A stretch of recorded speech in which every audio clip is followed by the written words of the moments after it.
Hello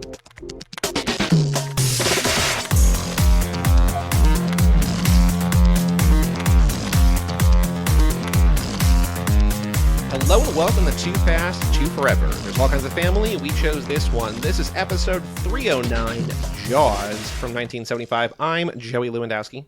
I'm Joe too, and this episode is brought to you by Ripton.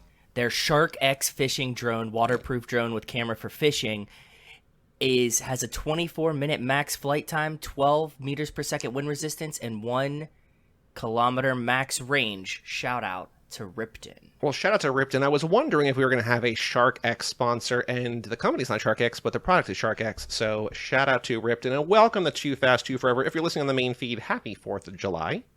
We are here talking about the greatest 4th of July movie that's ever been made. And True. With us tonight, we have the host of Deep Blue Sea, the podcast, the internet's foremost expert on shark cinema. And unless he was just being kind to me, I can't believe that no one has ever called him this. With us today, we have Mark Shark Hofmeyer. Hello, Mark. You know what I love? Before starting this episode, we all just got on. We were like, hey guys, how's it going? We all just chatted a little bit. Then we jumped into the episode. I've been on enough with you guys now that we just kind of jump on and there's like, it's chill. It's nice. Yeah. Super chill, yeah. I've been recording with you guys for a while now. We just chatted, then we jumped into it. It's nice. I like being an old pro with you guys. You are a fan favorite. I will say, Super fan favorite. Main feed fan favorite. Shark Hofmeyer. Hey, and listen, you guys are two of my favorites, and this is my favorite movie. It's film. This is my favorite film. Deep Blue Sea is my favorite movie. Film. And Shark in Venice is my favorite flick. So I'm honored. I got two cool podcasters, and I get to talk about a movie that I never dared talk about. Jaws. My favorite movie. It's one, like, I think the beauty of Too Fast is that there are pit stops we can basically do any movie that we want, and there's movies like, you know, whether a patron picks one, like Brian just talked about Armageddon on the Patreon, that he's always wanted to talk about, like it doesn't really fit anywhere. And this is one of my favorite movies. Like, I don't know if I have an answer to my favorite movie, but like, or film. If I were serious about it, this would definitely be like in my top 5. I've seen this more than just about any movie that's not a Fast and Furious movie. It's one that Josh Buckley wanted to pick for the Patreon, like the Patreon bonus pick, and I'm like, sorry, man, we're already doing it. Like, we love it. We're going to talk about it. Pick another one. So he picked Snakes on a Plane, which we're going to do soon.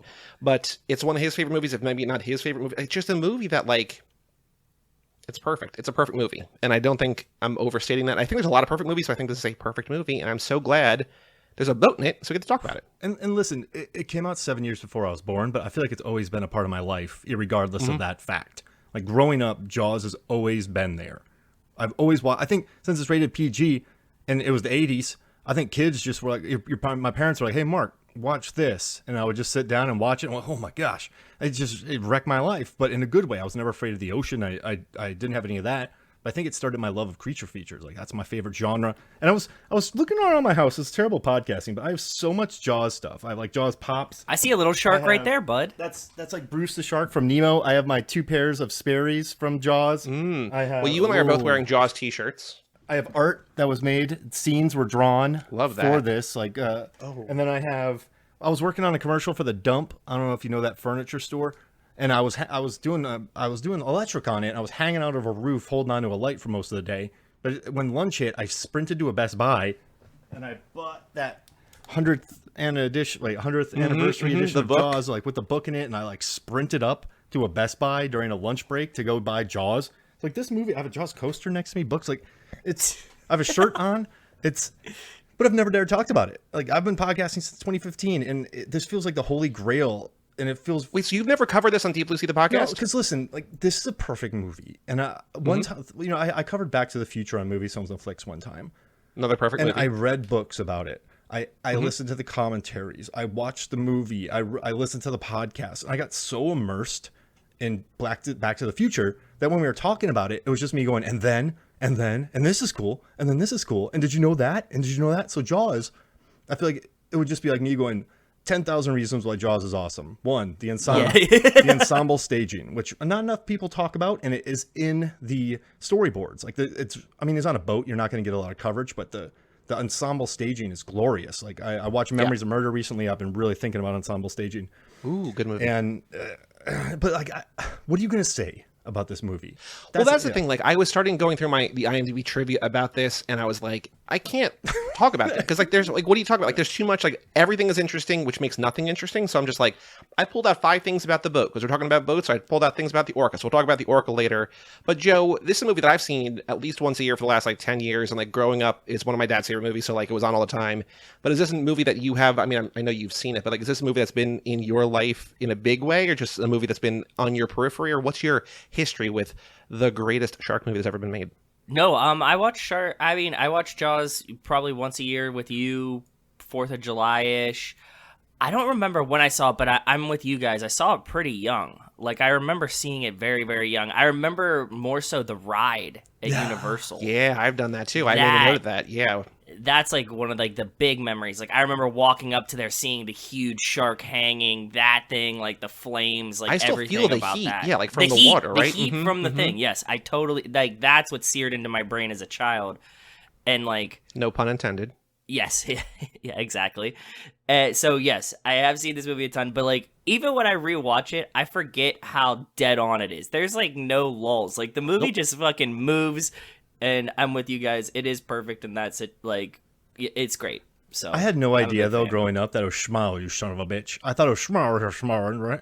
I was like, what is he saying? Like, I didn't know what he was saying growing up. Well, it's also like the bitch is masked by the explosion. Smile, you son of a, and you hear like a ch at the end. But yeah. And even that scene where Dreyfus just loses his mind over his tanks being spilled by Brody, and then Quint's just like, hey man, next time just talk to me. Like so, like it's so on the nose. It's Chekhov's just whatever oxygen tanks, and then it's saved by Quint just being like, hey man, talk to me. Like I'll help you. Like it's so like they really telegraph it, but then he does that really cool scene, and I think sometimes it's almost more interesting to talk about what's the best shark movie that's not Jaws.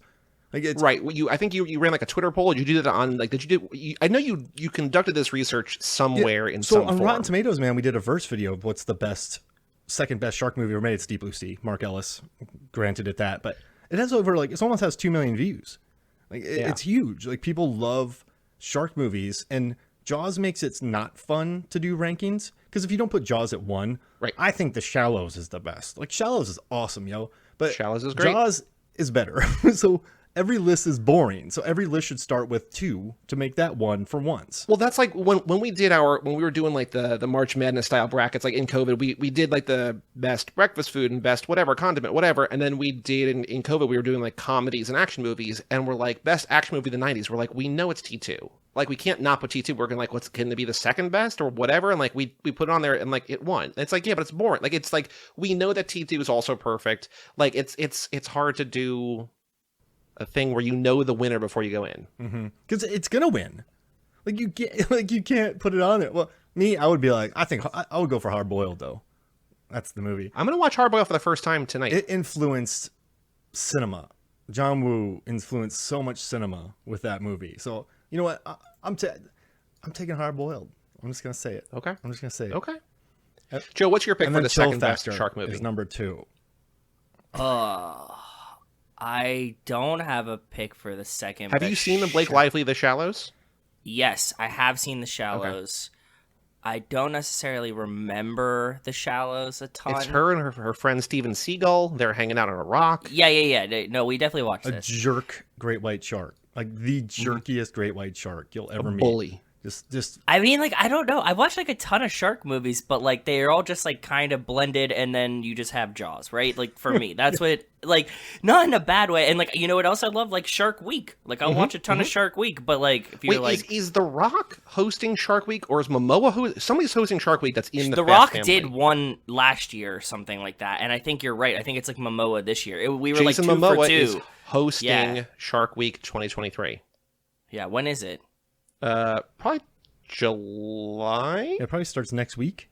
July 11th to July 18th. So when this episode comes out next Tuesday for a week, it'll be out. Yeah, because I remember we were 2 for 2, like with our Fast Men for it. Oh gosh, yeah. And Paul Walker loved sharks too. He was on a Shark Week working on boats. He was. Yeah. And yeah. That was one of my production goals when I started. I always wanted to work on a Shark Week crew. But when I started working on those survival shows in the wilderness, I was like, I hate reality. I'm never doing this. So I never tried to go over to Australia or South Africa to go work on one of those because, man, I don't like working on docks or stuff like that. But I just want to let you know. I was carrying a dead alligator around A dead alligator? Dead alligator. And then we would place it somewhere. Like as a prop? So we would like put it somewhere, and then Yeah. they would like do a pan, like there's the gator, and it was just dead. And I had to like carry it around. Like, I don't think this is hygienic. I had to carry it around. Wait, while we're on that topic, Mark, do you have a favorite alligator crocodile movie? Because there's a handful of great ones. I mean, there's a lot of great ones, but it comes down to two movies: Crawl. Crawl is fire. and I love Crocodile. Crawl. Yeah. Like, it's either or Alligator. Alligator from 1980, yeah, right? Alligator With Robert 'cause Forster. Forster's dynamite in that movie. Like, let's go kick an alligator's ass. Like, he's just like he's gold. But for me, Crawl, and it's what $13 million budget, and when Alejandra Aja does, and I'm from Florida, man. Like, she's wearing a sweater and flip flops. Like, that's Florida right there. I love it. And just she swims for the gators. I was a Seminole, but she swims for the gators, and she got attacked by alligators. And at the end, see you later, it's perfect. It's gorgeous. Yeah, it's great. Gorgeous, fun. Aja knows exactly what he's doing. You know, Dreyfuss was in his movie Piranha 3D, pretty much, which was a nice little cameo there. But it's definitely Crawl. I know that we talked about because it's top of mind, sort of, because its sequel, Pearl, the projectionist is now Superman, but the original X has a great alligator. Overhead alligators are always good. Listen, you know, Crawl has great overhead alligators. X has great overhead alligators. Give me an overhead, like Blake Placid has a great overhead alligator. Give me an overhead alligator, I'm happy. Did you see the video of the little kid that got pushed into the lake today off the dock, and everybody was like, okay, so I don't know like this, but this week, like new. It's today. It's Wow. today that was like blowing up on Twitter that there was like 3 little kids on a dock. They have like a thing that looks like an alligator head on the dock, and one of the other little kids just like pushes them right in front of it. I don't think it's an actual alligator. I think it's like probably one of those like boat, like little kid boat things. But everybody's like, did he just murder this child like on video? But yeah, wow. Speaking of alligators, it was weird. I came so close to alligators in my life. Like, we did a doc about the pythons in the Everglades. And so we went out in the Everglades and we were hunting. I went on a airboat ride hunting for pythons. We learned how to catch them with some firefighters. And then we got kind of blown off one day. So we just ran around and got as close as we could to alligators and got B-roll. And then like I canoed. One time my dad would just ride me into alligators where they were, just to like be like, haha, that's funny. Like that, I could have died.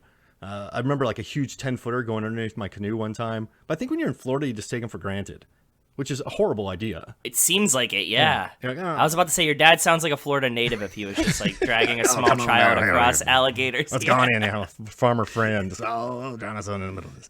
But yeah, tons of gators. What is nice about Jaws, and if you have not seen Jaws, what's wrong with you? Also, I was also thinking, yeah. I was considering making a rule on Letterboxd, and I'm not going to follow you in Letterboxd unless you've given Jaws 5 stars, because there's like people I follow that gave it like 4, 4.5. I'm like, what's holding it back? Like, what's not a 5 about this? What are you going to like fix about Jaws? It's like, well, yeah, come on.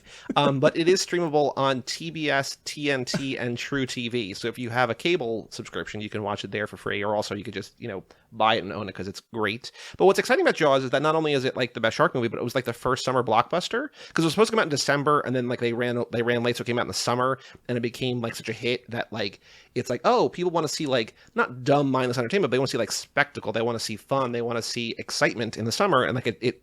So not only did it give us all these shark movies, but it gave us like in 2 ways, like The Meg, right? Or now this summer, The Meg 2, where it's like, not only is it like a big sea creature attacking people, but it's also like big spectacle in the summer. And so I like that there's a direct lineage from that to, Statham family adjacent, like, yeah, in 2 different ways, which is very cool. And Meg, we talked about, I sent you a brief message. I maybe should have saved it for this, but what I like about The Meg and what I like about Jaws is the movement that they create. Now, there's nothing frightening about The Meg. It's just a goofy John Turteltaub directed shark movie with no jet skis. But Jaws, I love the freedom of it, and there's danger there. They really keep you out of the water, and you feel it. Like, dogs are killed, women are killed, kids are killed. Like, there is danger to this world. So I feel like every moment you are just on for tenterhooks. You're just it does that so effectively. And like, I love the movement of it, because I feel like a lot of shark movies, we just did a Black Demon on the Deep Blue Sea podcast, they really, budgetary constraints, I think, keep them in one spot. So you have The Shallows, you have 47 meters down, you have 47 meters down on Cage. Shout out to the great white sharks that are blind. They're basically the descent creatures, but sharks, which is probably, well, yeah, it's an A+. It's a cool idea. It's a 5-star movie, but they most shark movies, budgetary or not, they kind of constrain the characters in one place. They find a way to get them stuck there. But I think Jaws has that movement, and it takes a while to get them going, and it just has so many strengths that I really appreciate about it. I like the movement of it. I like Quinn's turn. Well, I like what, like, there's like sort of like false starts, like they think they get the shark, and then they go out at night, and then like there's all these different, like, you think it's over, like just when you, like, literally just when you thought it was safe to go back in the water, right? Like it's all these different where the movie's like, oh no, we got the shark. Like they get the shark pretty early. It's like, that's not the shark. And then people are like, well, it might be the shark. And it keeps, like, the actual final, like, boat sequence isn't until like the last like 40 minutes. Like there's a lot of movie before that. Yeah. And it doesn't like drag. It's not like you're waiting, because it's like there's stuff that keeps you going. That stupid mayor. You yell He's Barracuda. flexing, I just man. want to headbutt People him. say, huh? What? You're the Jaws from Mayor. You're the mayor from Jaws.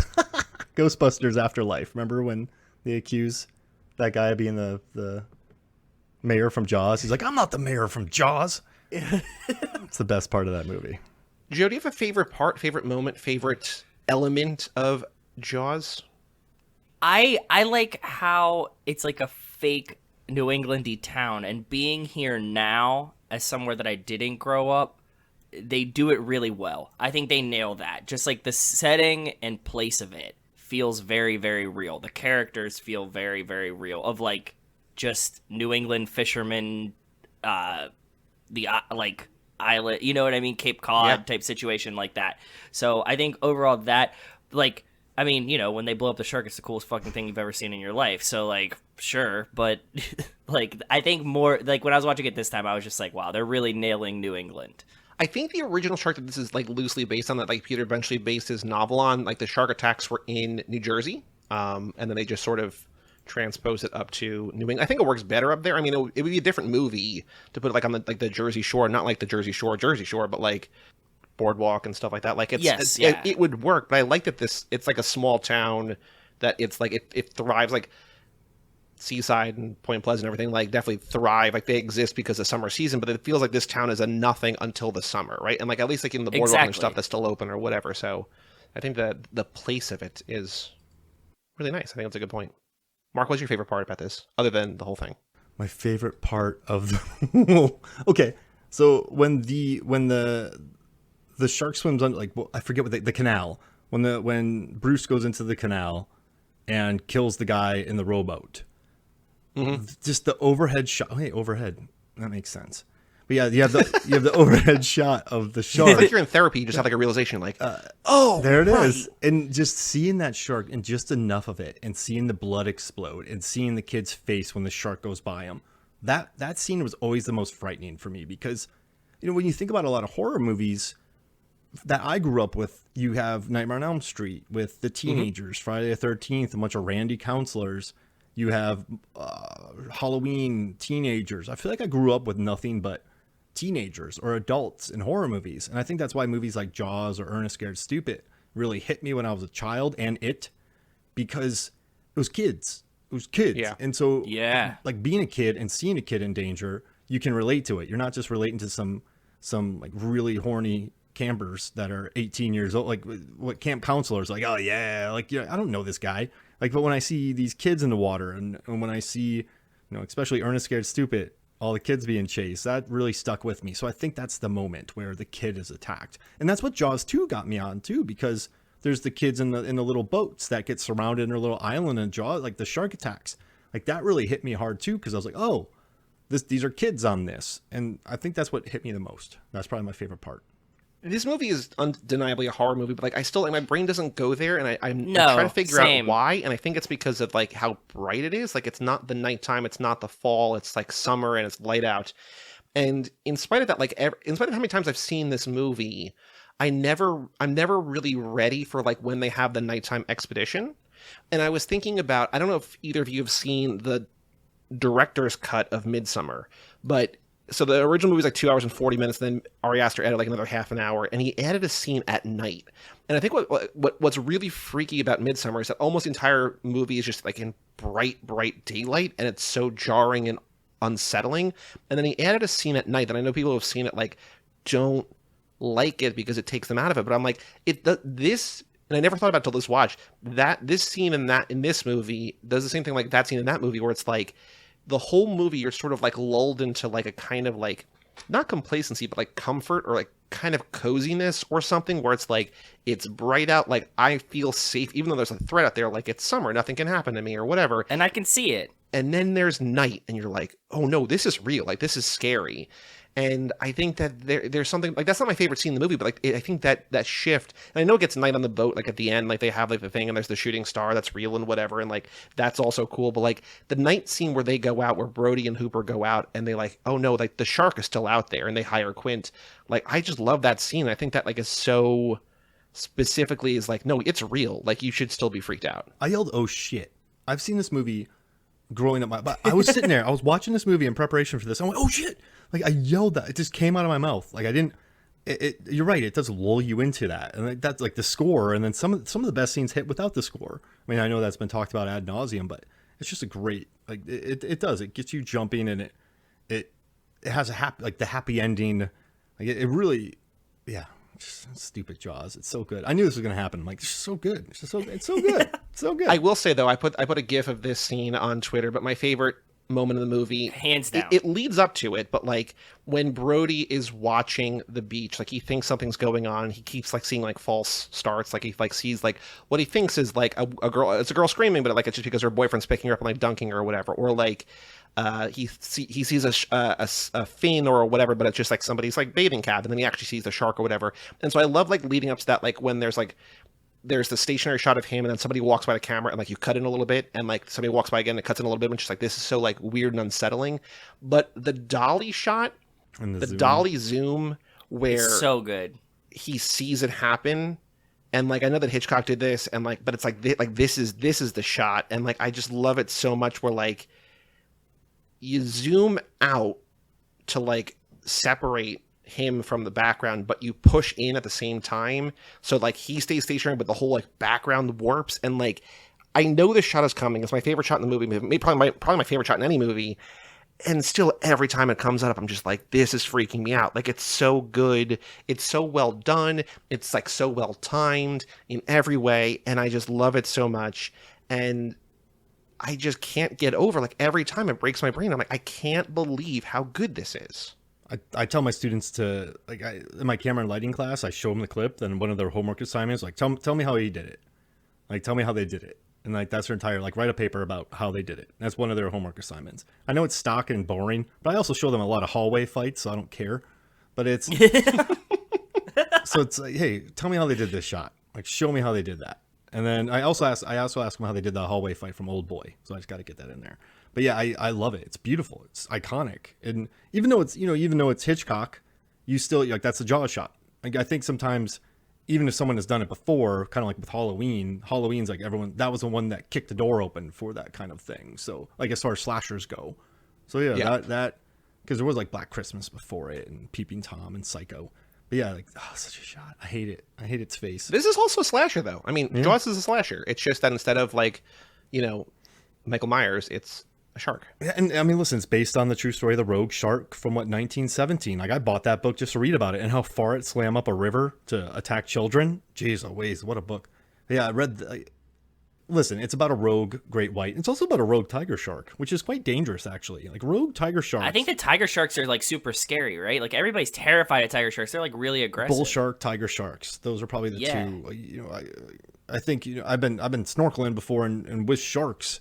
But you're like, oh, it's a nurse shark. But if someone was like, there's a tiger shark, you're getting out of the water. Like, you're not messing with that tiger shark. So yeah, there's like a tiger. Honestly, for me, if I hear any shark is in the water, I'm getting out. Oh. Like, even if it's just like, that's a friendly shark, I'm like, I'm going to look in. At least I'm going to lean over the boat and go, bloop. Oh, yeah. I can swim with that one. That's a thresher. So speaking of the book, or a book, just books in general, two things. So number one, Steven Spielberg said that when he first read the novel, he found himself rooting for the shark because he found the human characters so unlikable. And I think that it's the same reason. Sounds like me. Like it's like, especially like later, like 90s Halloween movies where it's like all like they make annoying characters so you're rooting for Michael Myers to kill them, right? And like part of it is like, yeah, that's cool and I want to see that, but like Jamie Lee Curtis is such like an effective final girl because like you're rooting for her, right? Like, so I just think it's funny that like he through filmmaking, through the script and whatever, like they made compelling characters that you're not rooting for the shark. Like, you might want to see destruction or whatever, but like you want them to get the shark, which I think is a nice reversal. But I just find it funny that he's like, fuck those people, let's go shark. Can we do a quick sidebar real quick? Yeah. Okay. Of course. Likeable characters. I think sometimes you watch these movies and you go out of like the 90s made them super pithy and unlikable. But I think with a lot of horror movies, and let's say there's couples, they're like, I feel like Vacancy, The Strangers, you always have these couples that are estranged or fighting, and then they sort of come together at the end because of the adversity. It's like, why don't they just like each other in the beginning? Like, why do we need these two people who don't like each other to become closer? Like, I mean, Ellen and Brody, like, Captain Brody, they got along wonderfully, the Brodys. Like, I love them as a couple. And I know they don't get in trouble together, but why not make likable characters? Why? Yeah. Like, look at Alien. Like, I mean, I hate when people just point to the greats, but I think. But they're the greats for a reason, exactly. right? Like they do things well. What's kind of crazy too is, we talk about these movies. This is a shark attack film. Predator is an alien killing a bunch of burly men film. Alien is space truckers get attacked by an alien. And on the surface, they're quite high concept films, but none of them have been recreated. None of them have been replicated. None of them have found equals. And it kind of, one thing about Jaws for me is like simple is not easy. And this on the surface, I know all the production problems created a lot of moments for more character moments and all that kind of stuff, but it's really interesting to me how simple isn't always easy. And when people talk about the classics, like, I have a question, like, what percentage of movies are Stone Cold classics? Less than 1. Yeah. Right? Like, what? Like 0.1. It's like when everyone's like 1 out of 100. Yeah, they're like that movie's not as good as Jaws. It's like, yeah, but what is? So like, it's hard for like, yeah. That's what this movie taught me. It's like simple's not easy, and this movie's like lightning in a bottle that happened, but like people yet keep comparing them to them. But I don't know if that's fair. Like, I don't know if it's fair to compare other shark movies to Jaws. Like, hey, did you like Debussy? Jaws is better. Well, yeah. I mean, but Jaws and Deep Blue Sea is also about genetically modified sharks attacking people in kitchens. Like, I don't think it's trying to be Jaws. But I don't know. I just have a problem with people comparing regular summer films to the classics. And I think it's a cop out for shitty criticism where it's like, like there was this guy who like broke news about what Hobbs and Shaw, like, or Hobbs and Reyes was going to be called or whatever, and he's just like, these Fast and Furious movies have really gone downhill. The 5th one's the only one that's good one. Like, give me anything. Give me Baby Driver. It's like, oh yeah, like Baby Driver's good. Like, it's like all like he's comparing to like all these like undisputed like classic. He's like, give me Fury Road. It's like, yeah, we know those movies are good, but like that doesn't mean to take down Fast and Furious to like say Fury Road is good. Like, we can have both. We do have both. Give me Ronin. About both. Like, yeah, that's like the one movie that's the greatest car chases ever. Like, yeah. Like, sorry, don't get me started. I love the Fast movies. Get over yourselves, y'all. Do you? Yeah. Wait. Also, Mad Max Fury Road, y'all. Stagecoach. It's like Stagecoach. Like, it's just there and back again. A Mad Max tale. But it's with not hobbits. For my money, movies have not gotten better since The Arrival of a Train a La Ciotat. Yeah, so if you've not listened to that episode yet, also go listen to that. You know what annoys me about Jaws? Too many people talk about the Jaws ripoffs, but I'm pretty sure millions of years ago when someone invented the wheel, I bet everyone's like, yo, I'm doing that too. Like, it's not like, yes. It's not like, hey, you got fire? Hey, you just hit that guy in the head with a bone? I'm going to do the same thing. Like, if it works, people are going to use it. So, like, when Jaws comes out and everyone goes, oh, there's so many Jaws ripoffs, it's responsible for so many bad movies. So it's like Pulp Fiction. So it's Breathless. Breathless was a reason for Bonnie and Clyde, and then Bonnie and Clyde blew up. Watch any samurai film, you get Star Wars. So it's like, I just don't like Jaws. Like, oh, Jaws had so many ripoffs. Like, that's just the world. Like, what? There was a really good web series that was like from 10 years ago. I don't know if you ever watched this show. I might have, if maybe I sent it to you. I don't know. There's a thing called Everything is a Remix, and this guy does like this 4-part series, and he did one that was all about Tarantino movies, which we might have talked about on when we did Kill Bill or whatever. But it's like there are no original stories. Like, everything's been told. Like Shakespeare did everything, the Bible did everything. Like whatever story you're talking about, like has been told thousands of times. And just like how you tell the story that makes it different or whatever.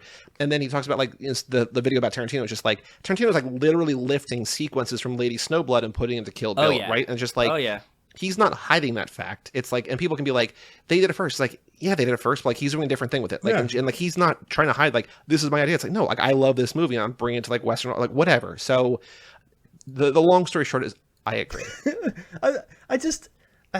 Everything's been ripped off. Like we all do it. So it's just odd that so many people go, oh, Pulp Fiction was responsible for so many bad movies. It's like, so like, it's, well, because people learn the wrong lessons. Yeah. Do the reverse too. Like, how many of your favorite movies that came out since then was the like person that made that movie watching Pulp Fiction going like, holy shit, I could do this, or like that's a really cool idea, is what I always think about. Like, what did it inspire?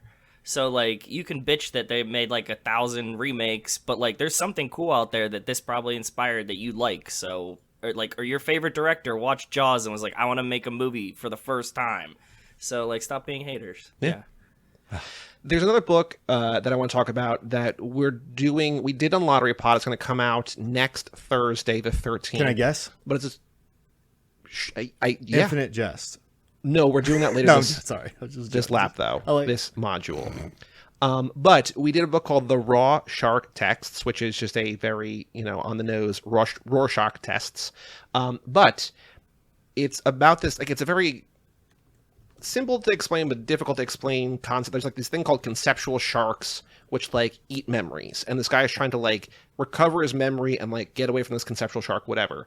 But the third act of this book is almost literally the third act of this movie. It's like instead of like a boat on water, it's like this boat that's made of like different parts that like resembles the thing, and like once you sort of wrap your mind around what you're in, it's like, oh, this is the thing from Jaws. And so like he's very open, and he's not hiding the fact that like he is just totally cribbing from aping Jaws, whatever.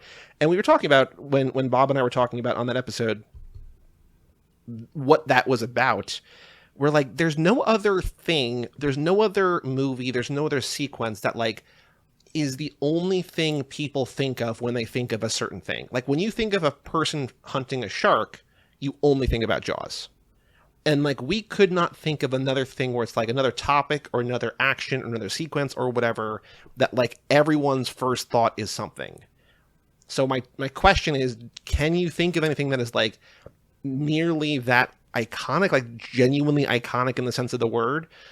Or is that just a testament to like how perfect this movie is and like how it just like it's the shark movie, right? It most definitely is, but I think that like Mark kind of brought it up earlier, but like Star Wars is like the closest thing you would get, but not like a scene, but like, if you like mention a lightsaber. Well, yeah, I mean, if you mention a specific thing from like a universe, then sure. But like if you say lightsaber, like people can still think of like 6 or 7 different battles. Shower scene from Psycho? That's fair. Oh, that's a good one. That's a really good one. But it's not like you don't think, when you think shower, you don't think shower scene in Psycho. I think Naked Gun. If you think murder in a shower, then yeah, maybe Psycho. But like hunting a shark, the Psycho one is a better answer than we had on the episode. Yeah, I don't know anything that's just like that's the first and only thing you think of. Sure. Because like it got to the point in the book where like I didn't have to read the descriptions because like he was just describing Jaws, but he's describing Jaws as like it's what's happening to these people because they're recreating this to like catch this conceptual shark or whatever. That they even like have a character go underwater in like a cage in like the same way that Hooper does in this movie, and it's just fascinating. Like it's a really good book and really interesting book. We also, that's the author we talked to this module, so we talked to him about that. That'll be out on the 20th. But it was just like fascinating to think about like how like that's just a testament to this movie, like how good this movie is. It's the thing. It's the example that everyone has for a specific thing. When you think hunting sharks, you think the third act, the last 40 minutes of this movie. And this one, which is crazy. Like Skinny Dippers getting attacked. Well, because he covers every base. You have the Skinny Dippers. You have the guy in the boat. You have the dog. You like. There's always something to think about. Like I don't think about Aquatica when I'm in the ocean from Deep Blue Sea. I think about the scenes from this movie. So like I think it covers so many bases for things for you to be afraid of. Like every boat I'm on, I always just look down. I'm like expecting to see like Cthulhu eat me, and that's definitely from Jaws. So I think that's coming from that. And also too, another great creature feature is the host. When I lived in Korea, every time I went by the Han River, I was always expecting. I was like, come on, monster, come on, like come on and attack. It never did. Just want to let everyone know that. I do romanticize these weird things. This is why people love Bigfoot and shit too, right? Like it's all the same.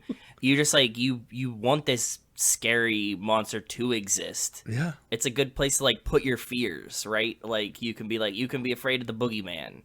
Like that's okay cuz like you kind of know it's not real, but at the same time you're like, "Oh man, if I saw this thing, that'd be fucking cool just to see it." I would, when I was going by Loch Ness, I wanted to see Nessie.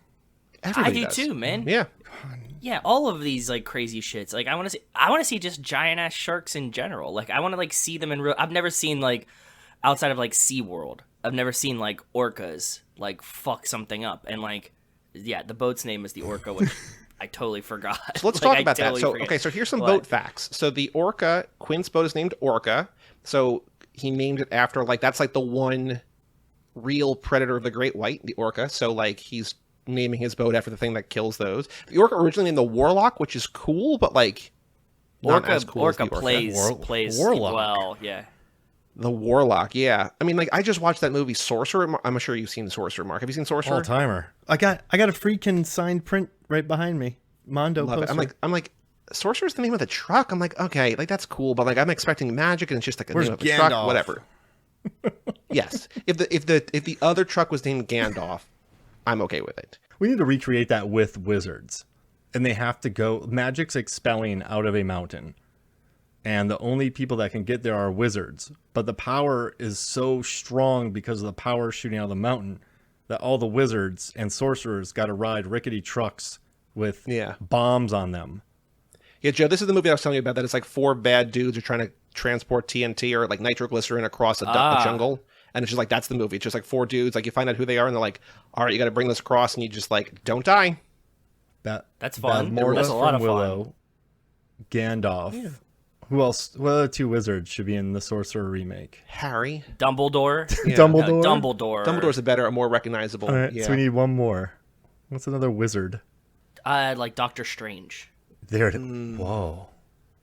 Strange is a pretty good name for a truck. Also, Yeah. can I tell you about a thing I did for Rotten Tomatoes years ago? Please. I was thinking about creature features and the amount of time that the creatures are shown and when they're shown.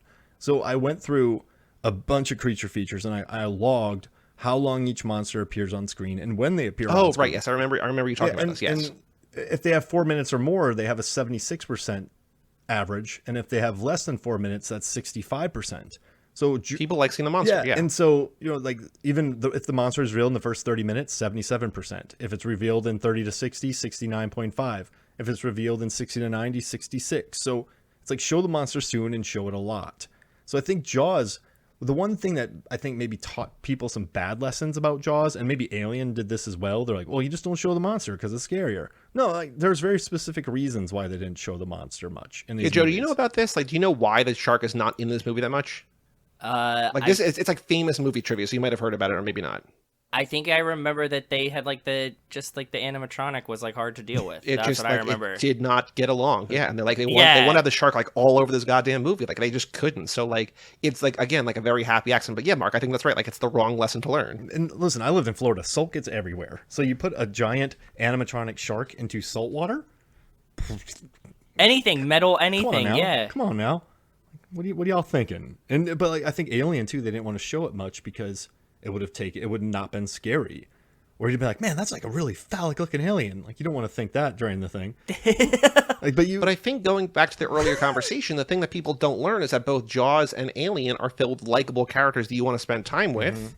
And that you want to just exist in a space, whether it's like on the space truck or you're in like a small beach town in New England. It's like, I just want to be here. And then it's like, oh no, I don't want to be here because something is trying to kill all of us. Smart.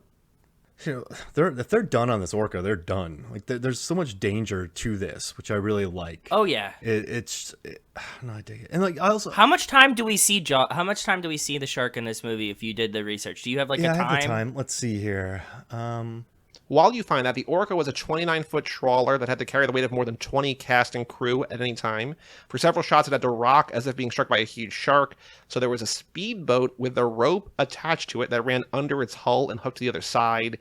The speedboat would be gunned at full speed. It would it would pull from underneath it. Okay, that's kind of cool. So it caused it to rock violently, everyone on board to fall, which is what they wanted. After doing that 3 or 4 times, a hole broke open in the hull. Hole in the hull, hole in the hull. When safety boats rushed in and people yelling, "Get the actors off the boat," the vessel sunk in about 3.5 minutes. But then later, apparently, or there's another story about that, like when they were saying that like everyone who was filming, because they were filming and they were recording the sound and everything on the boat, and they were like, "Fuck the actors, save the sound department." They thought they lost all the footage when the boat sank, but like they brought it to a lab and they didn't lose anything, so it worked out. Saltwater again, Yeah. Almost got him. Yeah. I don't see it in my article. I wasn't a very good writer back then, but I know it's it's okay. under 4 minutes. That's what I was guessing. I was just like, I'm curious to see where it ranks and like how much you see it. They say Google says approximately 4 minutes. So I counted every second, and I was like real meticulous with it. So Yeah. all these things are wrong. I'm right.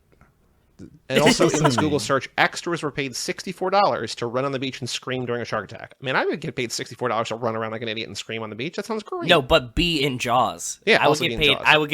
I would pay $64 to be in Jaws. When I started as an extra, it was 65 for 8. So even with inflation, that was pretty good pay.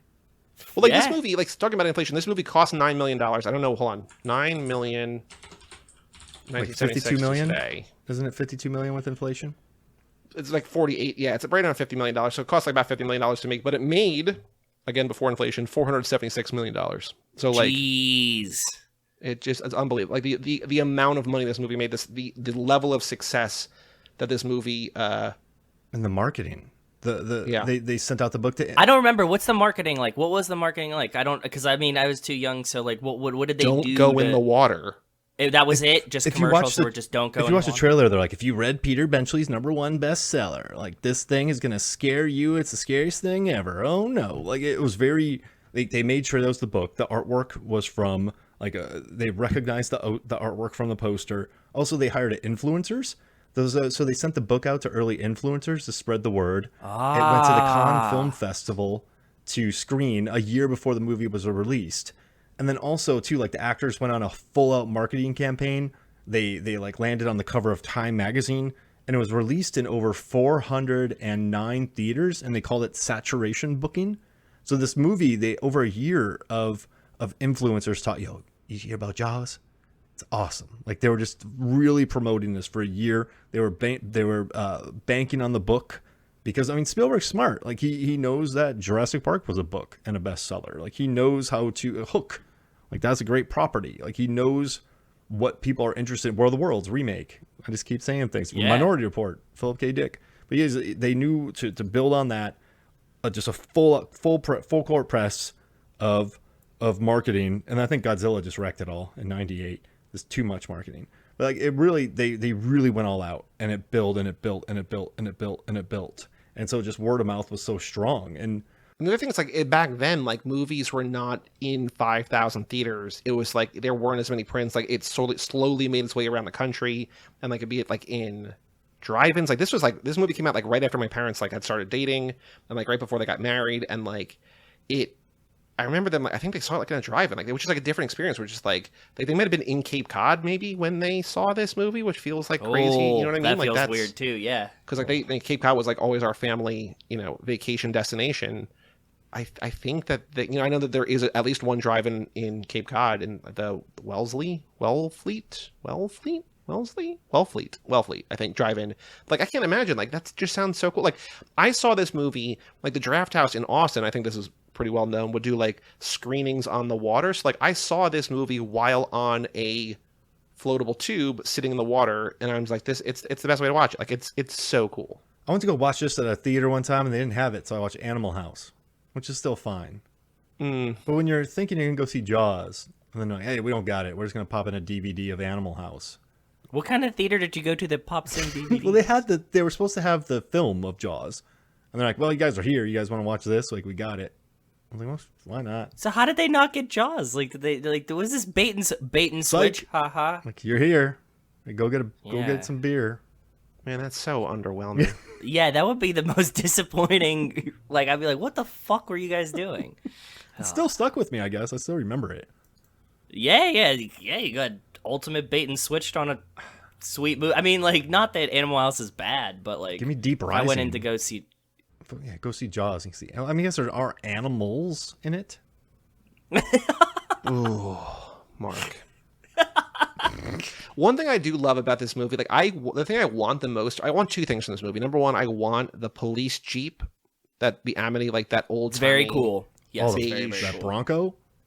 Yeah, man. Yeah. Looks awesome. Give me that.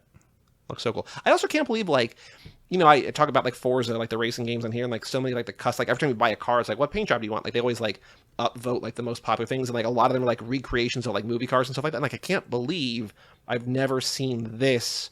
Because like even or if it's the not new a Bronco, whatever, yeah, like no, even if like just like anything like looks like that, like so many people make like the Jurassic Park Jeep or whatever. You know what I mean? Yep. But like I can't believe that nobody has that I've seen has recreated this because like it seems very easy to do and also super cool. But the other thing I'm selling my want, truck.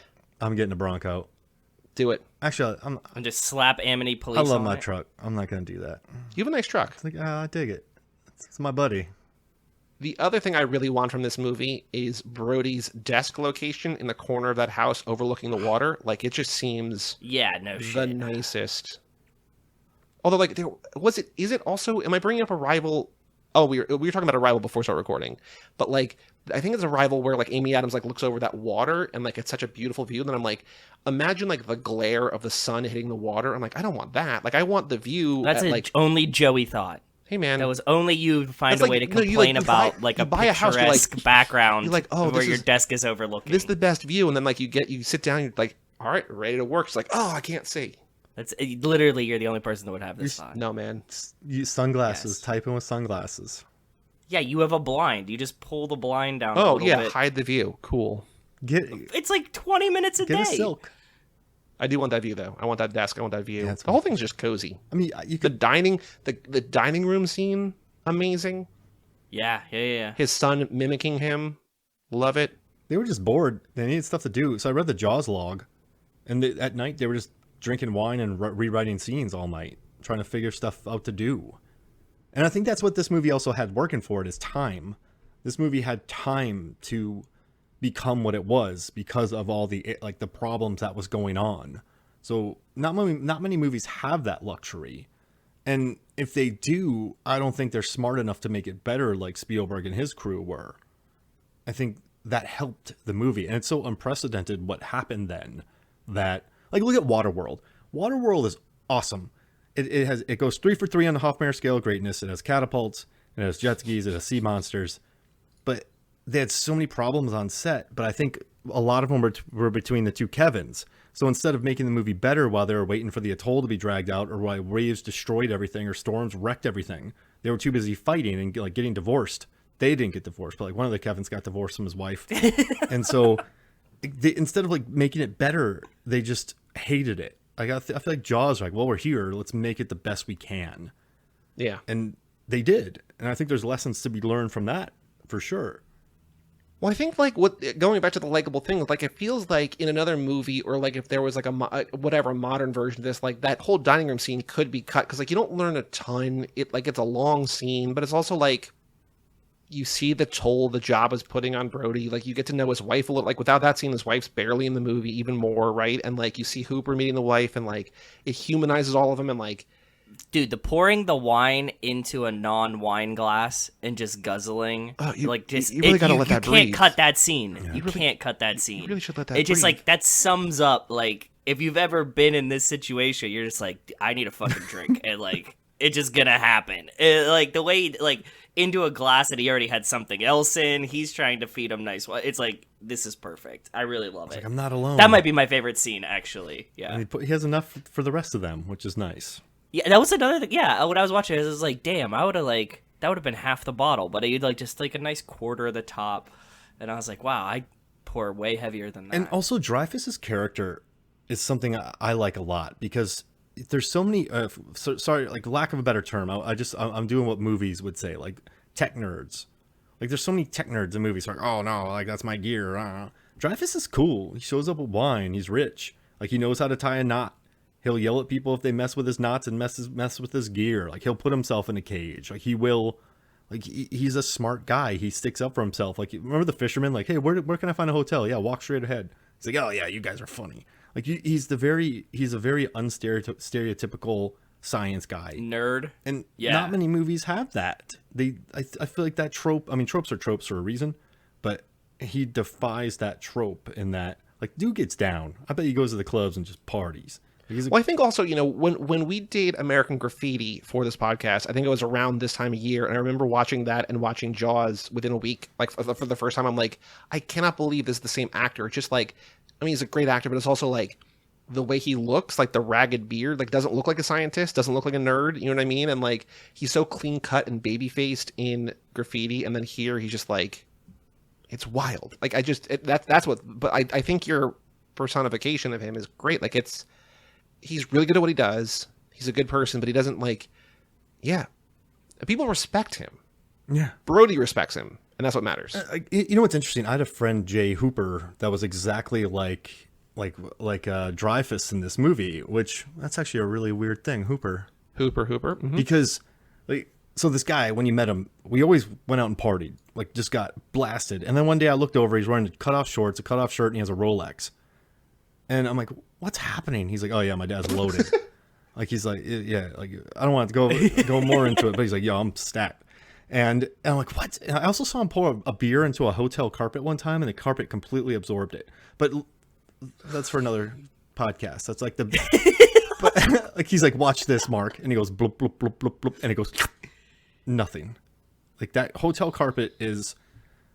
They need a movie on that. They need like McDonald's, The Founder with Michael Keaton, but like for a hotel carpet. But the Grimace Shake, carpet, franchise. But he later became an oceanographer and went out on boats and like had the beard and like the scruff and like he's a super cool guy though. So like he's very Hooper's very hoopery. So I wonder if that's a thing. Just ocean people are cool, or just Hoopers. Yes. Maybe it's the name. Toby Hooper had some legit hits. So like there's this like, you know, long-standing belief that like you become what your name is. Like Taylor Swift's keyboardist, I don't know if you know this, Mark, but in her band, her touring band, her name is Karina DiPiano. Like her last name is DiPiano, like it's of piano, and she's a keyboardist. And it's like there's the whole like sort of joke like, oh, like that's the only job she could have done. But maybe like similarly, your friend with the last name Hooper is like, I can't make hoops. Like that's not a job. So like, let me just, who's the most famous Hooper? It's Hooper from Jaws. I'm gonna do what he did. Yeah. So like he kind of became his last name. He felt like he had to do that, but he's awesome, and like he was all over the world on boats. So I mean, well, yeah, I think maybe he got hoopered. There's no Hofmeyer means like keeper. Hofmeyer's like keeper of the garden or inn, and I was a bouncer for a while, so I guess that works because I worked in a bunch of bars. That kind of works. Yeah, lived up to my namesake. What's my like? If my last name was like Headlock, I'd be like, oh great. Mark front kick. Yeah, Mark side kick. Shark killer. Wait, I don't want to kill sharks. Just get the bad ones.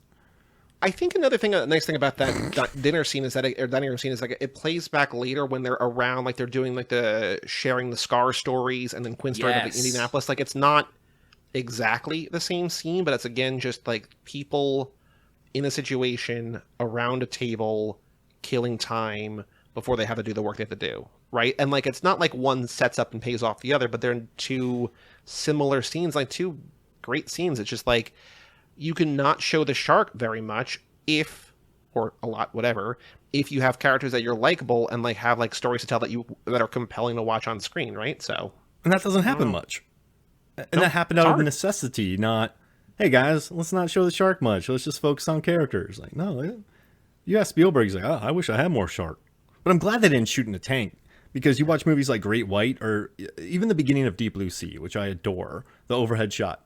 Hey. And there's also a scene with a stuffed bear that's a callback to Cliffhanger. I love Rennie Harlan. But you can tell tank shots, and that takes you out of the movie. And on this film, you don't feel that artifice there. Like, you feel the waves, you feel the boat, you feel the ocean, you feel the isolation.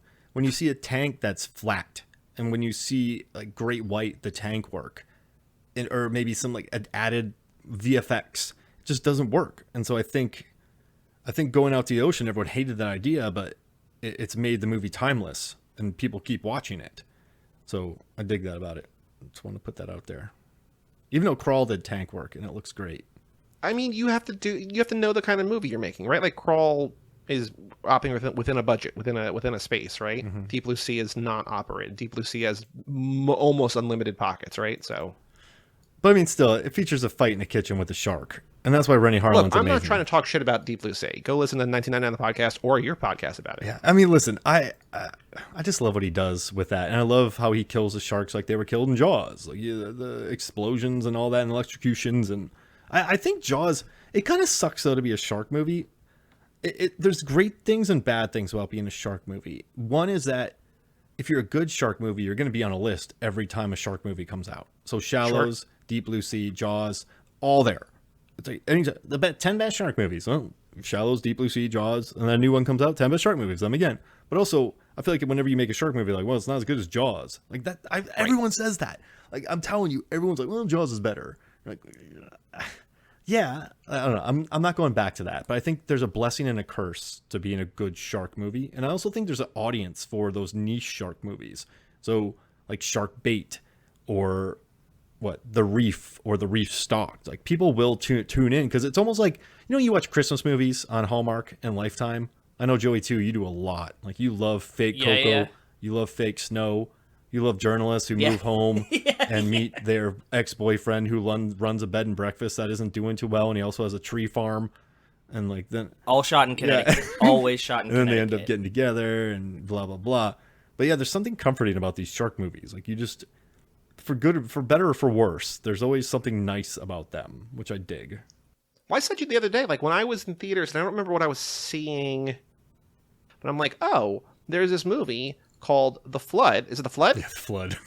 Prisoners? That this summer in theaters, there's The Meg 2 and The Flood. It's like 2 of these movies. And I'm just like, this rules. This is so good. I can't believe we get 2 of these. Gators in a prison. Yes, please. Unbelievable. I would love it. It's very Florida.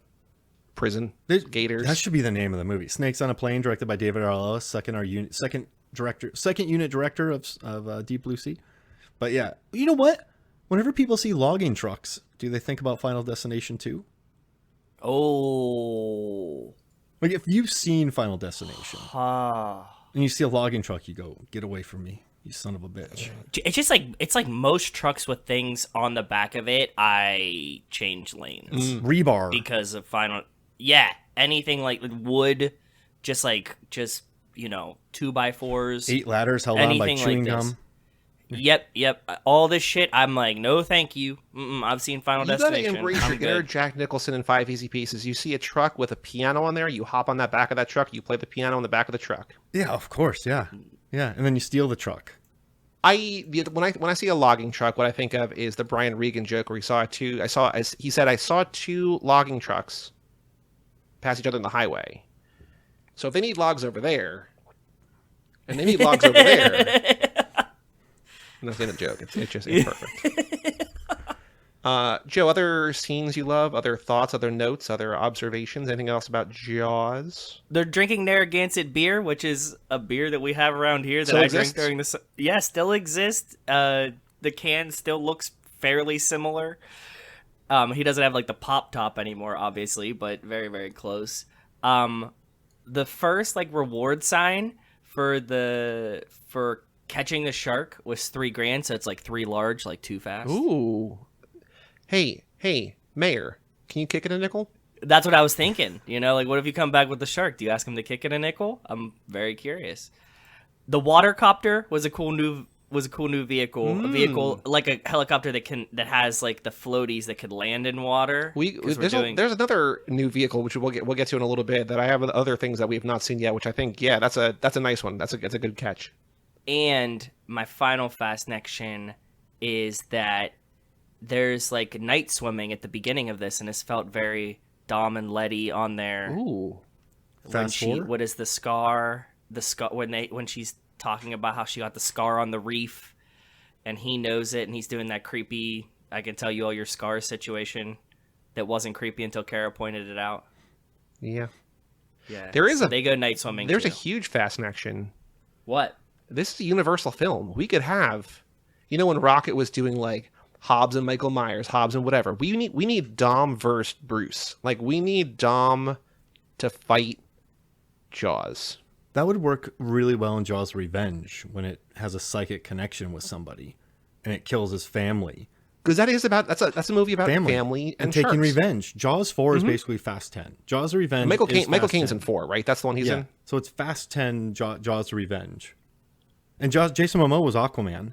Oh yeah. So he rides. So who would control the shark in that situation? Would it have the psychic connection with Dom, or would Jason Momoa be able to control it because he's Aquaman? Dom's not an animal guy.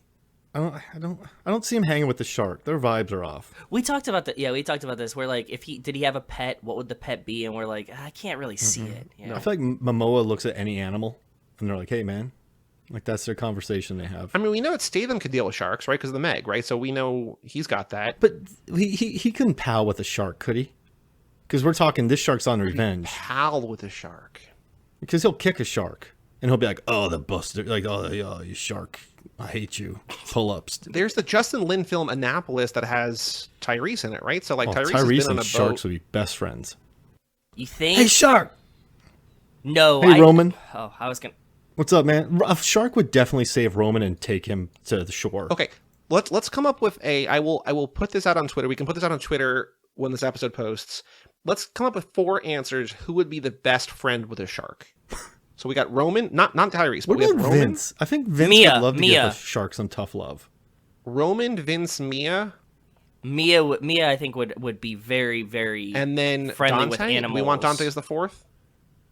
Dante, Mia, Roman, Vince. Dante. I think a shark Mia, would get sick of Dante eventually.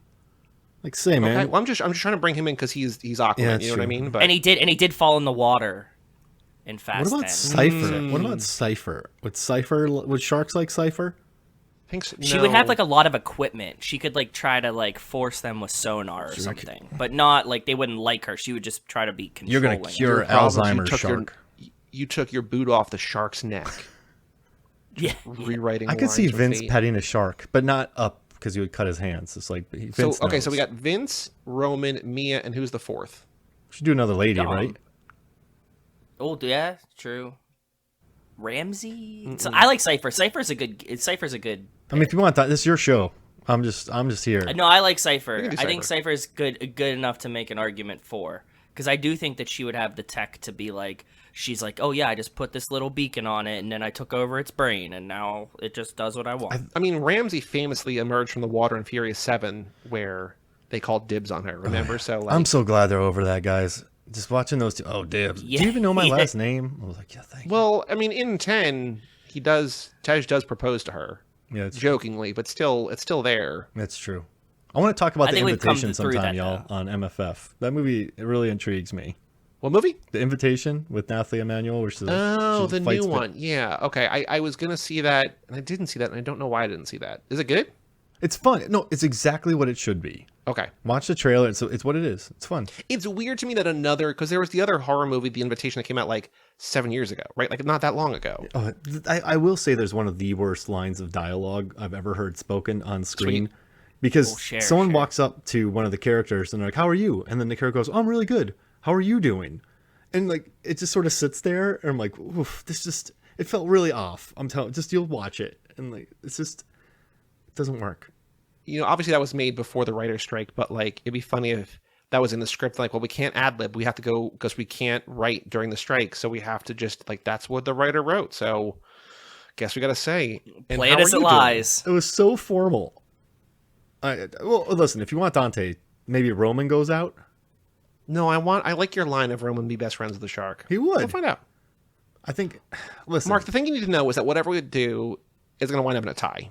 And I think that Roman would be scaredy. That's good. That's my only thing. I think that the shark would like Roman. I don't think Roman would like sharks. I think he would be like little girl screaming, scared of them. I think everybody would be scared of shark except for maybe Dom. that's boring. I know. No. Hey, shark, watch No. this, and he turns into one. What? But I think Dante would have. But like a street shark, like a really muscly one. How'd you get a Yeah. tank top like that? But Yeah, I think Dante would definitely be the only one to have a dance party with a shark. Like in a tank, because he's rich. And then it's just them listening to EDM. I could see him trying to like ride one by holding the dorsal fin like it's a dolphin or something at SeaWorld. Like a Mai Tai in one hand. Yeah. Like a dead body strapped to his back. Yeah, he's like, watch this trick. And then he like rides it. And everybody's like, you're insane. Mark, are there other scenes that we haven't talked about you want to talk about? I mean, you know, the Jaws attacks the cage. I mean, that's just a beautiful scene, but he has to do it. I love when he gets down there and he has to do it. I think he earns the respect of the viewer. I also like the scene where their son is in the boat and Brody's like, get out of the boat. And then Miss Ellen's like, hey, get out of the boat. Even though she still gets her husband's back. Like, that's good writing. She looks in the book and sees, you know, a shark attacking the a kid in the boat, yeah. right? She's like, get out of the water. And then she supports him. And I think, you know, the pipette scene and when Brody gets slapped in the face, like, you knew there was a shark. And the oneer. I mean, the oneer that everyone's mimicked for years. I mean, there was oneers before it, but on the ferry that takes the boat across, like, that's a problem with this movie is there's you could just go and then. It's just a movie that really hits, and the score is iconic. And I mean, you could do like a 20-part series on the score, each track. You probably could. Well, apparently one of the things I did not keep, so I don't have it verbatim, but like when John Williams presented the score, Spielberg was like, okay, funny joke, but like, where's the actual score? Like, he just hated it. And then they left it in, and like, it became this iconic thing. Another thing were just like, if things were the way they were supposed to work or whatever, it wouldn't have been the movie it was. But, you know, sometimes happy accidents. Nobody knows how this movie was made. Like, no, like, if someone sent out, hey, go recreate Jaws, I'm like, oh shit. Because there's no, like, they didn't like the score. The shark didn't work. Like, this movie did not have the blueprint fell apart, but a bunch of talented people worked on it. And so, yeah, I mean, like, just you couldn't recreate it. That's why I don't like when people compare the movies to it, because this is such an anomaly in the world. But it's great. It's my favorite film. And whenever something happens with Jaws, I get about 10 messages, which I love. People used to do that with me and Nicolas Cage, and then they're like, you do too many podcasts, I can't keep up with you, I'm just not going to. We get a lot of Fast and Furious news. We do. I get hammered with Fast and the Furious news anytime there's Actually, Mark, I didn't tell you, but one of my friends, like, one of your articles was on Reddit, and my friend was like, did you see this article? I was like, I talked to Mark like last week. Heck yeah. yeah, I was like, I've seen this article. Yeah, I think it might have been the Vin Diesel shirtless, sleeveless, like the shirtless. Yes, like, yeah, it was that whatever. one. Like, yeah. oh, this guy really gets it. We're like, yeah, we know him. I think got 2 million views, guys.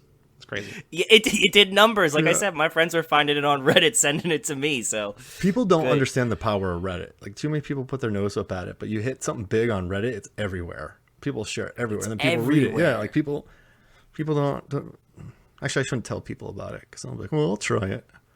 Yeah, but like people, the difference between you and other people is that no one is going to put the time in that you put in. Like, I put a lot of passion. time. Yeah. I put time into things that like is more than I should put in, but like even that does not compare to like the level at which you operate. You have to, though. Like, I know. Like, well, I will remind people that we found you through Reddit, because it was something about like maybe this was it the most Fast and Furious movie, I think, was the one that you did. Like, what was the fastest one was the most furious? Yeah. And like, I was like, I don't know who Lundgren's front kick on Reddit is, but I'm gonna message this guy, and like, you got back to me immediately. And just, we went from there. Yeah, listen, that's got me so many paid jobs, and I've been introduced to so many people through that. Like, I dig it. Like, I even did a big Reddit post. I figured out how far the Jaws from Jaws of Revenge traveled and when it traveled. Because Ebert said a thing about how fast it swims. I'm like, no, I can figure this out. And it's really not that bad. The Jaws just swam there, and then hung out for a few days. Like, it makes sense. So like, I logged it all. We had a request of you on 99 the podcast. What was it though? Was it? It might have been how far Lola runs and Run Lola Run. That's funny. Maybe it was something like that, where we're like, if anybody would know or be able to find out, it would be Mark. It was something like that, because I'm like, you did it for Tom Cruise. Mm-hmm. I love that movie. It's not hard. I figure. No, it's like 78 minutes long too. It's short. The problem is, no, I'm not gonna say it, but too many people just don't want to put the time in. But also, I think there's so many articles out where people go, oh, hey, here's this thing, but they don't give it time. I think the thing that made Vin Diesel, like, I'm not tooting my own horn, but I kept talking to my wife Megan about this, and I just kept going further with it and further, and I kept making collages, and then I kept, like, I even went back through all of his movies again and pulled more data on it. Like, I went through and I'm like, well, this would be funny if I did more, because that's the only way it works. Because if you just go, hey, it's better with this, like, it's not good. If you also, I gave everything away in the title. I don't know. I understand people, like, most people just read the title, so I put everything in the title, and it was a good headline. And I put everything in the first 3 paragraphs because only, like, 20% of people read that. Then I included all the cool data stuff for the people who actually read it. So I did like a 3-tiered Vin Diesel post for people. So I strategized for it. Well, like, when I watch those, like, fandom videos that you write, I'm like, we're doing the minute wrong. Like, Joe and I watch these minutes, like, we break down the movie minute by minute. We're like, we have a lot of details in there, but, like, there's things that you're tracking that we're not even thinking about tracking. Like, it's not like you're doing it right and we're doing it wrong, or we're doing it right, you're doing it wrong. It's just like, there's so much to track if you want to track absolute nonsense. But you know what? It comes when you just watch, and then you learn what to pick. And then, like, I go very much on gut feelings. Like, I don't go in with much of a plan when I start these things. I pick up on patterns, and sometimes I'll have to go back through them because I notice things going throughout. So I got a Mission Impossible one coming out that you're going to love. I found some really fun stuff in that. And I also have a Nolan one coming out. So I think y'all are going to like that. I'm excited. And they're turning my Brad Pitt eating video into an episode. Very cool. And my Mean Girls episode. I got to write that up. What's the Mean Girls one going to be about? I figured out who's the meanest Mean Girl. Oh. And I pulled all the timestamps and, like, counted all the comments and did screen time and percentage of screen time. Pretty good. It's a lot of fun. That one's going to hit really, really hard. That's going to be really good. I know a lot of people that are going to love that. Yeah. Because the headline, right? It's just a funny headline. Yep. Like, Now, the question is, do you put out the Mean Girls thing on Mean Girls Day? I don't even know what that is. I'm never topical. Oh, yeah. Did I? It was October 3rd. On October 3rd, he asked me what day it was. I told him it was October 3rd. I don't think I put it out on October 3rd. If I did, that was luck. If you put it out on October 3rd, you're competing with everybody else. It either works to your favor or against good point. you. That's why Reddit's good for me, because I don't have to be topical. I can drop whatever I want whenever I want. Yeah, for fandom, they're like, where people are looking for Mission Impossible, we got to do that. But for you, you're just like, I watched every Dolph Lundgren movie, and here's the most Dolph Lundgren of them all. I did. I watched all of his movies, and I counted all the front kicks. Did BoJack Horseman do a Dolphin Lundgren? Because they would do lots of puns. I did find a video the other day that they were very nice about it, but they used all my Brad Pitt data, but without commenting about any of my other stuff. So I shot them a message, I'm like, hey, y'all, I love the video, but come on now. And then they were very nice about it. They're like, oh, we forgot, my bad. So they ended up putting my name onto all their data. As they should have. Yeah. I find a lot of those. I don't like looking for it. I'm sure you do. I don't have much free time, but, like, sometimes if I'm just scrolling around. But yeah. At least give me the credit, man. You do all the fucking legwork. Just all you have to do is one link. That's it. Yeah. That's it. Anyway, very important question for both of you. Hey, Dom, what's on your roads? Mark, this is a play on our Ryan Gosling podcast where we asked, hey, Gos, what's in your hands? Because we play all these musical instruments, and it just became us remembering things that he carried or picked up in a movie. So now we're asking, Dom, what's on your roads? What vehicles in Jaws, other than cars, are there? Joe, you already mentioned the helicopter. What'd you call it? Water helicopter? Yeah, watercopter. Watercopter? I don't know what the real name. I'm sure that there's a real name for it, and I'm not using that. The one I was very excited about, the new one, we get like a ferry. We get the car on a boat that goes across water. The Wonder. Ferry is very cool. Yes, I had ferry too. Does a floaty raft count? I wrote down literal verbatim, is a raft a vehicle? Don't know. There's multiple rafts in this. There's inflatable ones. There's like the one at the end. There's like a kid with an inner tube. I don't think necessarily a vehicle. Mark, but... how would you define a vehicle? Because this is a question we have asked literally every episode when we do this. I mean, it's like a raft. Listen, if a raft had pedals on it, I would call it a vehicle. Oh, like one of those boats that you do in like the, that's a like vehicle. The little... Yeah. Oh, yeah, that would make sense. I agree. Yeah. But I think just a paddle tube, boat. A tube, nah. Is a surfboard a vehicle? That's where we got hung up on originally. You just sit on it. Like like a car you have to turn on, right? paddle don't thing just you have sit to on a paddle. surfboard. Yeah, but like You could. you have to sit on it and use your hands to go. There's no propulsion from it. Well, is a other than skateboard a what- Propulsion vehicle? is key. Is a What? skateboard a vehicle? No.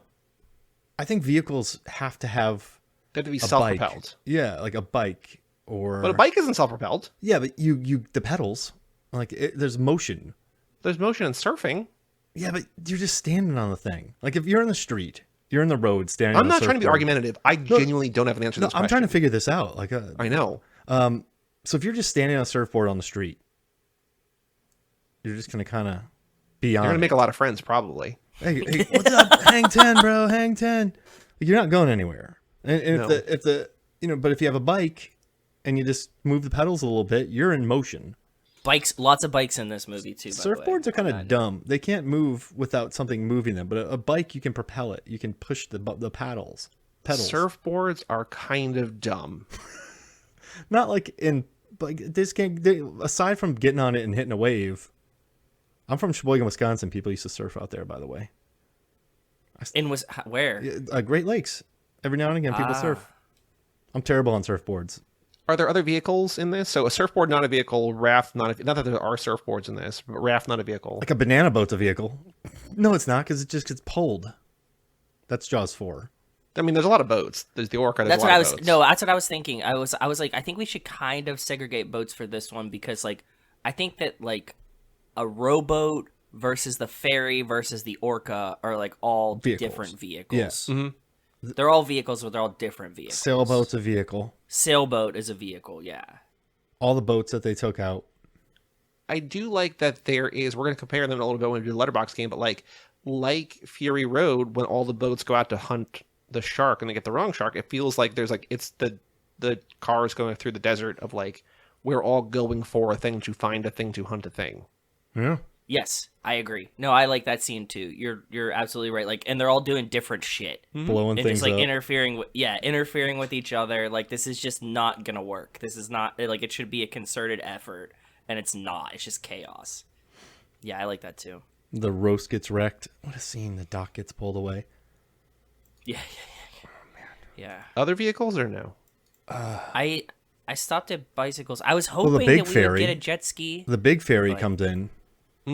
With the people on it. Yeah, all carrying all the people. There's two different kinds of ferries. There's the little ferries that have like one car. Yeah. And then there's the The big honkers. yeah. I was hoping for a jet ski, but I don't think we get a jet ski in Jaws. That is amazing.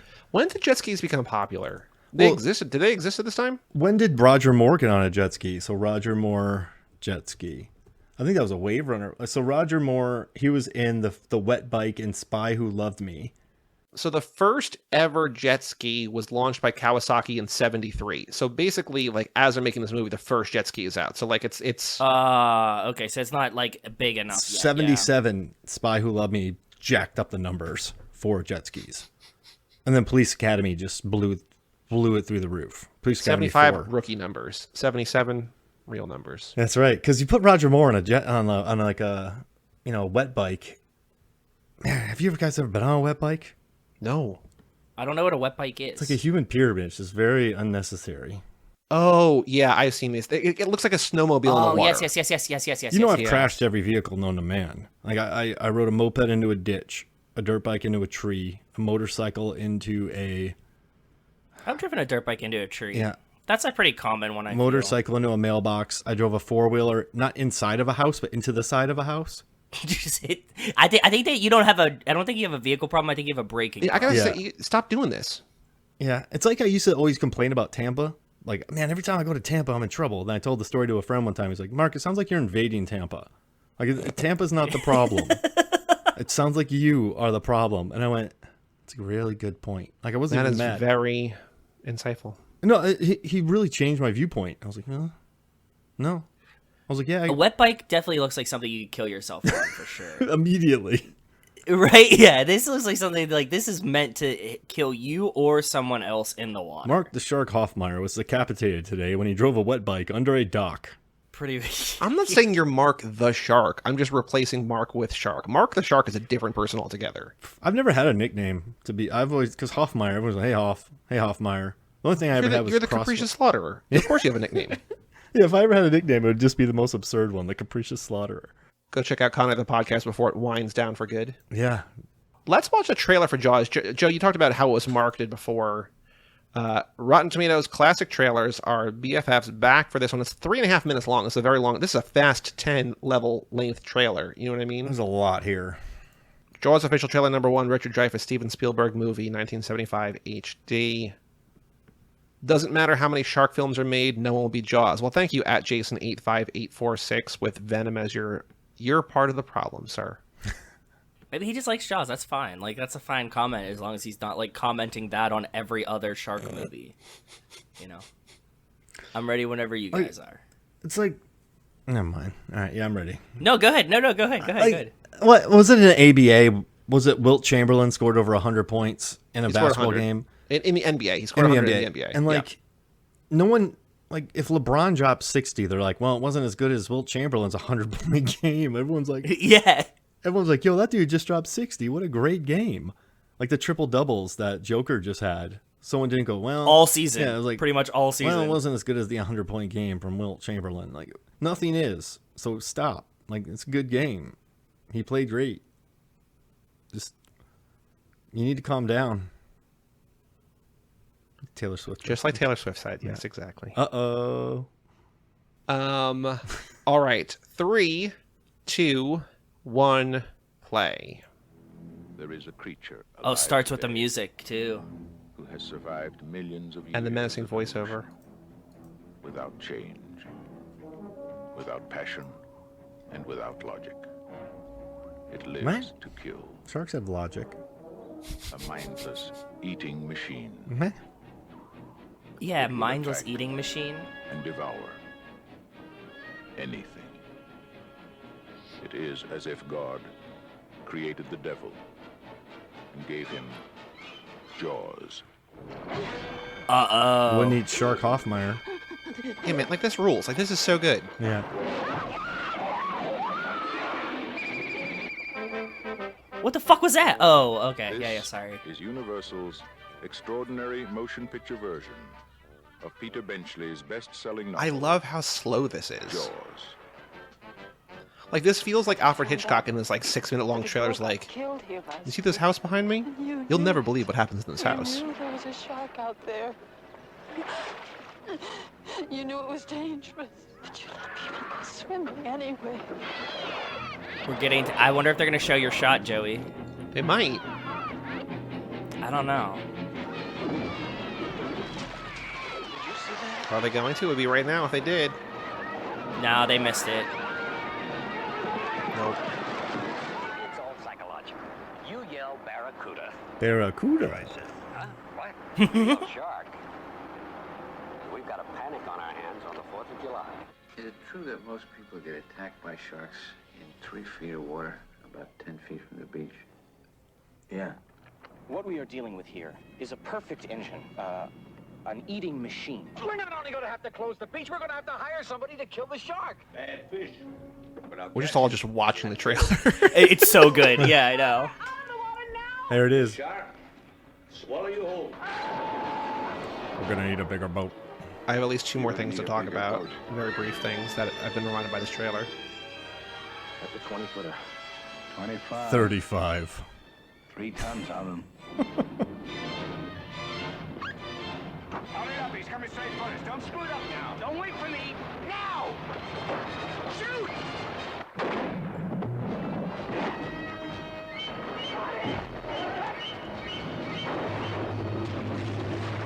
What's the deal?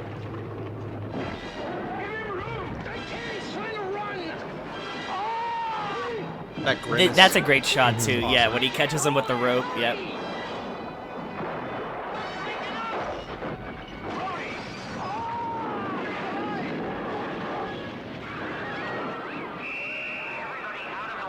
None of man's fantasies of evil can compare with the reality of Jaws. Man, that's so good. Roy Scheider, In the post, yeah. Robert Shaw, Mark Richard Schockmar. Jaws, You know, if I could have a See cameo it in any film, before you go swimming. I think I know what it would be now. What would it be? Who would you What be would in you this? want to be? All right, so when they're going, that's a 20-footer. And Quinn's like, that's a 25-footer. when they cut to me, I'm like, that's a 35-footer. And Quint's like, that's just my drunk Uncle Ricky. Like, get back in, or drunk cousin, my drunk nephew. Pushes you back down into the under of the boat. I'm drunk nephew Ricky. That's a 35-footer. Shut up, Ricky. And he just kicks me, and then I fall down, and you never see from me again. So a few things that trailer reminded me of. Number one, I love when Quint does the nails on the chalkboard to get over his attention. Yeah. In that same scene, like, we're going to close the beaches for 24 hours, and like the whole crowd erupts, and you hear in the background a woman go, 24 hours is like 3 weeks. It's like, that doesn't make I heard that this time it too. makes no yes. sense on on any level, and I love it so much. Like, it's just so perfectly dumb. I also love the anchor suit, like the baby blue suit with the white anchors that the mayor is wearing. Yes. So Paul F. Tompkins, a comedian, hunted high and far and wide to find that print and had the suit made for himself because he loves this movie so much. So he had it custom made based on that, which is very cool. And then the other thing I want to say, and I meant to say before when talking about it, but like in that scene before there's the dolly zoom, Brody says, "That's some bad hat, Harry," and that was Bryan Singer's production studio. But like it was the studio that produced House. So at the end of every episode of House, you hear, "That's some bad hat, Harry," and like it was Bad Hat Harry production. So like this thing like lived on. I didn't know what it was from. I think when I first saw it, like I didn't like place it in my mind, and then when I saw the movie, I'm like, "Oh, that's that thing," which is There you go. See, they influence some of your favorite things. Too good. Okay, Mad Max Fury Road. One of the most popular films on Letterboxd, has been seen by 1.45 million people. Jaws, 1975, directed by Steven Spielberg, starring, as we just heard in the thing, Roy Scheider, Robert Shaw, and Richard Dreyfuss, has been seen by how many people? Joe? It has to the same as Mad Max Fury Road. So you're guessing right? 1.45 million? Maybe even more. 1.6 million. Mark? 1.33. You're both too high. Huh? Well, because they have to log it. That's the whole like balance of it, right? Like they have to say that. Like I'm sure that so many more people have watched Jaws, but Or too high. Yeah, 975. That's what I was gonna say. Really? Exact. Dead on? Exact. That's good. That's what a I'm good going sign. with. Yeah, That's we're exactly doubling both down. Too low. So between 975 and 1.33. One more guess each. 1.2. One. Were you gonna say that? I was gonna do 1.15. 1.13. 1.13 million people have seen it. Average rating of a 4.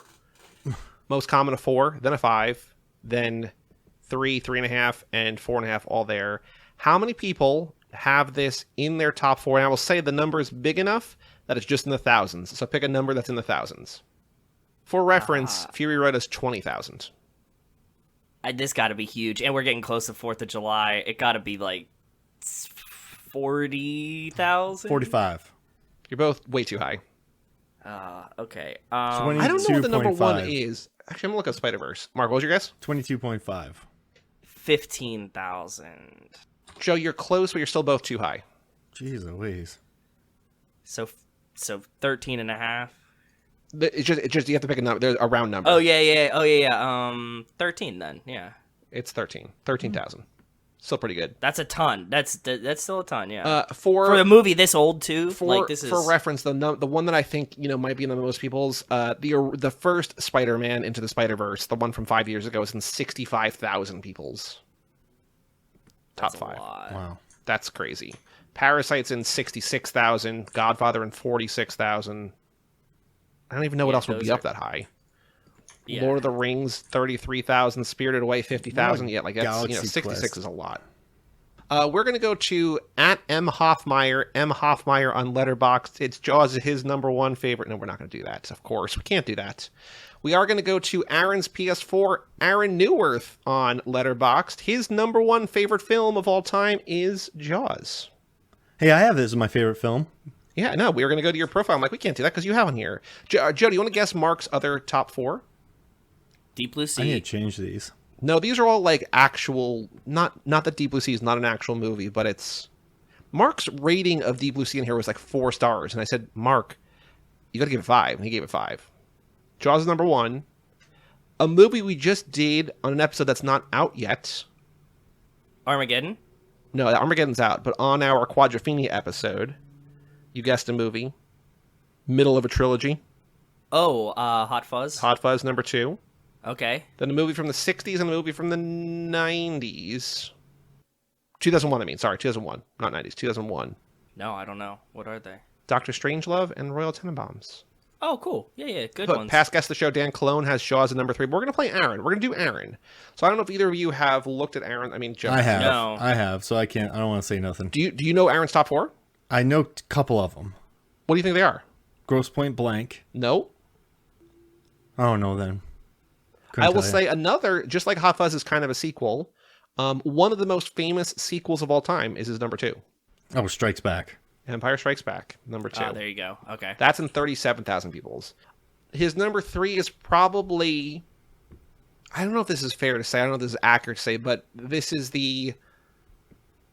maybe the most underrated, and like, people are like, so one of the most famous filmmakers, their most underrated film that a lot of people lately have been like, this is actually that guy's best film. Zodiac. Nope. But you're in the ballpark. But Zodiac is Fincher's best movie. It's a famous director. And then now people are like, oh, this is Joe, a best film. letterboxed all-star. This guy's movies are all over people's top 4s. But it's not Fincher, because Zodiac is his best movie. But this is one that people would say, this guy's best movie is this movie. Brick. No, I don't like Brick. I like Brick. I love Brick. But it's Before it's Sunset. That is the best of the trilogy, but I would say Everybody Wants Him is his best movie. No, bigger director than Linklater. A guy that we've done in the top 4 a lot. All-star. We've done other movies of his for the podcast. We've not done this one yet. This came out in the 90s. This guy is still working today. We talk about a lot. Oh, Jackie Brown. Jackie Brown. Tarantino's best movie is really Jackie Brown. Like, yeah, maybe, probably. And then Aaron's number 4 is a Spanish language movie. City of God. City of God. It's everyone's 4th. I mean, actually, let's see how many people have Cheetah Day to Days. 19,000. It's pretty good. How do you even find your favorites? I don't even go. I need to use this. Like, how do you update it? You mean? Yeah. You go on your profile, or you drop down. You go to settings, and then in settings, there's the 4 posters. Oh, I gotta change it to Deep Blue Sea. Yeah, you do. Definitely, yes. The important thing is that the number 1, if you're a patron, if you pay to support it, you get the big banner picture at the top. So my number 1, since I watched it, is the history of the Seattle Mariners, because like it's the whole like John Boyce graphic, and it's got Griffey, and so like every time I go to my profile, it's Griffey and Billy Martin yelling, and it's wonderful. But yeah, Jaws. I would say pretty good movie. Yeah, classic. Pretty good. Pretty good. Like 4 stars. Pretty good. I mean, like, it's probably the best shark movie, but yeah, pretty good shark movie.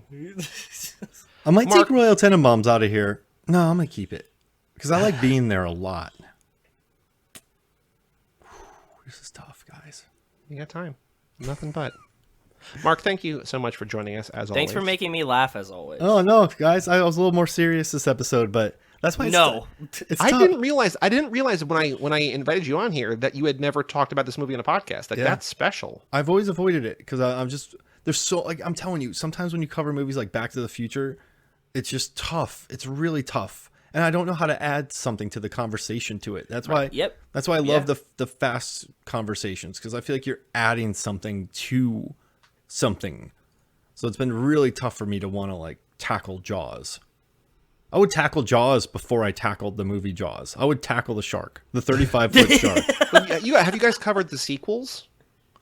Jay did, yeah. Jay's covered the sequels because there's stuff to say there. Sure.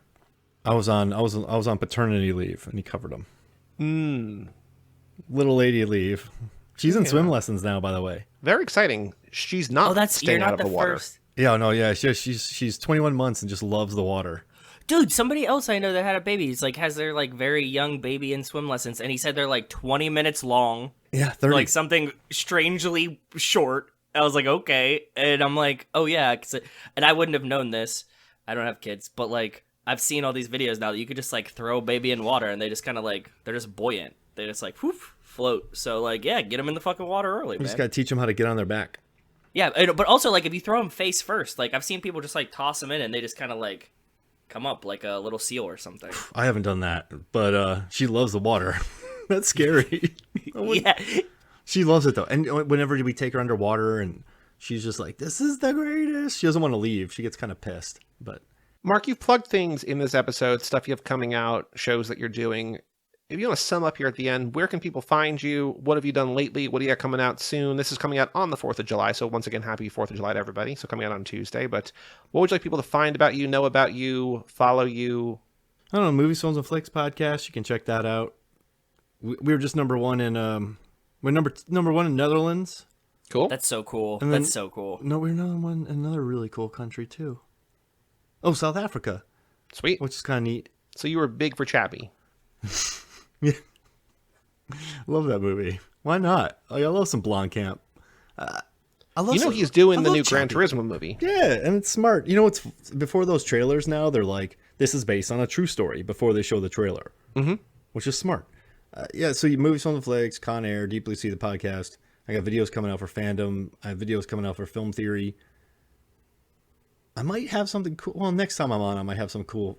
In August, I might learn something cool for y'all, but I'm not going to say it now. Ooh.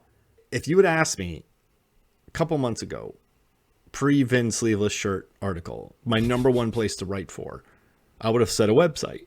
Well, a website reached out to me, that website, and I should have an article coming out for them soon. So the number Very I'll exciting. look forward to it. I know about Yeah. that. the Yes. number one website I would have picked, they reached out to me. Cageclub.me. That's right. I'm gonna be dropping some lists, but some drafts. But yeah, it's cool. I don't want to jinx myself. It's been stressful. It's awesome, just on my part. Fingers of like crossed writing. for you, brother. Yeah. So Fingers crossed for you. I think it'll be some pretty big things. So not big things, but like more of like a bucket list check off that I hope can kind of build into something more. Right now, it's just the occasional article, but Sure. and then I also have a really awesome data article coming out. I just have no time to work on it. And where's that going to wind up? That'll probably be Reddit because it's so weird. I doubt anybody will post it. And then I do have the Mission Impossible by the numbers. So if you go to Fandom on YouTube, by the numbers, and you'll see the playlist. I have that and Nolan coming out. So I love the Mission Impossible one. I'm so because I've already done Tom Cruise's stunts. This one's all Mission Impossible, and I think there's a lot of really fun stuff in there. Cool. So do that. Love it, love it, love it. Joe, our next episode for patrons is Quadrophenia, which we've already recorded. That's coming out in a couple of days for you. It'll be out already. If you're listening on the main feed, you want to listen, you want to join at toofast2forever.com for that.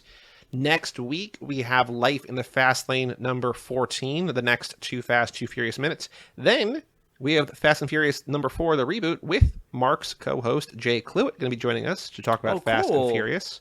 And then the other patron pick from Michael and Josh, Snakes on a Plane, coming up very, very soon. Also Bonus cool. episode. Yeah.